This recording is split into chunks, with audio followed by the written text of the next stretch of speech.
Hi everyone and welcome back to my channel. For the 400 subscribers special, I decided to do something different, because many flurfs worship the SAROS cycle and talk about things people knew before NASA.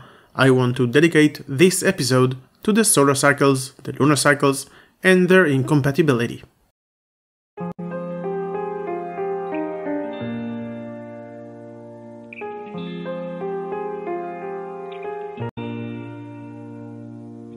SAROS cycle, the two words that flurfs recycle as often as water doesn't bend, the horizon rises to eye level, and other mantras that lack a consistent syntactic context. So we've already taken care of all the others, which means that the turn of the SAROS cycle has arrived.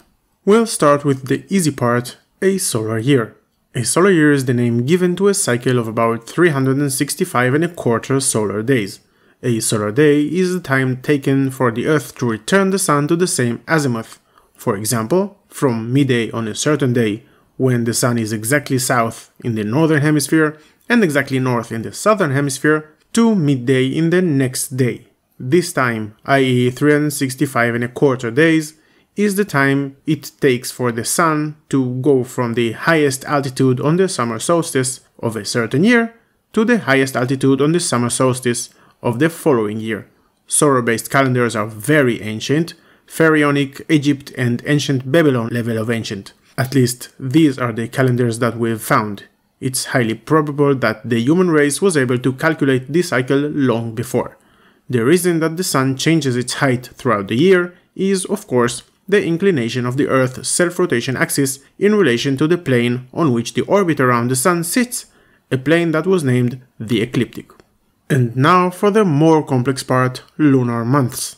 Lunar months also have several definitions, the length of which amounts to a difference of about 2.5 days between the longest and the shortest. For now, we'll stick with the simple definition from new moon to new moon, or more precisely, the time that passes from a certain moon phase level until it returns to the same phase. The time that passes between these times is about 29.5 days and another 3/4 of an hour. A simple calculation tells us that 12 such months add up to about 354 days and 5 hours. And the first thing that jumps to the eye is that there is no compatibility between the solar year and 12 lunar months. The difference between a solar year and a lunar year is 11 days and several hours. So, solar-based calendars completely ignore the moon. They took the division into 12 and converted it to the zodiac, meaning a month is the time the Sun is at a certain sign. There is a logic in this, but also a big problem, because the position of the constellation of the zodiac has changed a little since then, both because the stars move and also because the precession of the Earth. In any case, the days when the Sun was in the sign of Aquarius, for example, 2000 years ago, are not the same days when the Sun is at Aquarius in our time. In addition, because the stars are moving, in few thousand years the Serpent constellation will enter the ecliptic, which means we will have the sign of the Serpent. On the other hand, calendars based solely on the moon, such as the Islamic calendar, suffer from a change of 11 days each year, precisely because of the same difference between a solar year and 12 lunar months. Every roughly 8 years, Ramadan month changes season, and it completes a full cycle every 33 years.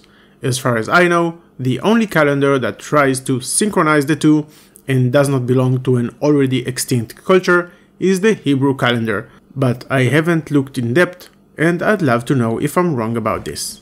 The attempt to synchronize these two cycles, that is, between a solar year and 12 lunar months, was born a long time ago, and there are records of Babylonian and Chaldean calendars in which the synchronization is described in detail.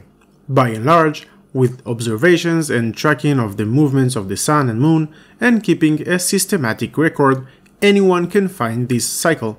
The Babylonians did this and found that such a cycle, which is almost perfectly consistent with the dates of the solar and lunar eclipses, is 18 solar years plus 11 days long, which adds up to 223 lunar months. In the Hebrew calendar, they took it one step further and tried to understand when there is a synchronization between the beginning of a year and the beginning of a month. And in this case, the information came from the sages of ancient Persia. This cycle is 19 solar years, which adds up to 235 lunar months. For those of you who did the math, this is about 19 times of 12 months plus 7 extra months, which needs to be inserted somewhere at relatively even intervals. And so the leap year was born, which contains 2 months of Adar. By the way, the reason for this addition and why specifically the month of Adar is because the problematic verse observed the month of Aviv, Deuteronomy 16:1, in which both the cycles of the moon in the word month and the year of the sun in the word Aviv are shown together. The observations of the Persians reveal the fact that a simple month, or a synodic month as it officially called, lasts an average of 29 days, 12 hours, and another 793 out of 1080 parts of an hour, which by quick calculation become 44 minutes, 3 seconds, and 1/3 of a second.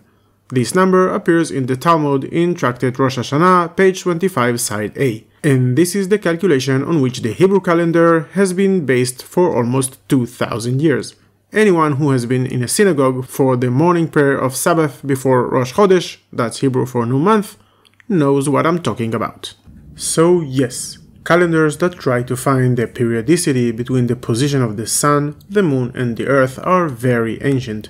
And the fact that NASA uses the name SAROS is simply because there is no point in inventing a new name for something that already has a name, just like the cycle of 50 years is called Jubilee.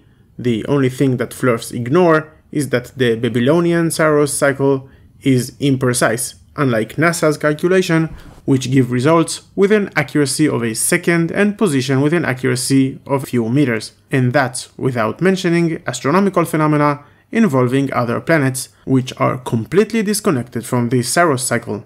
And that's why all the talking about the perfect clock is absolute nonsense. The sun and moon don't sync with each other in relation to the earth. So, how do you say? Go do your research, you bunch of brainwashed mantra-quoting pittymongers. And that's for today, friends. I hope none of this was new to anyone, and if so, then now you know. I can tell about myself that I really enjoyed sharpening my knowledge on this subject. Before I wrap things up, I want to thank my patrons. If you like this content, a like, subscribe, and shares will be appreciated. And if you really liked it, a link to my Patreon is in the description. I was, as always, rndthinker, and I'll see you in the next video. Bye.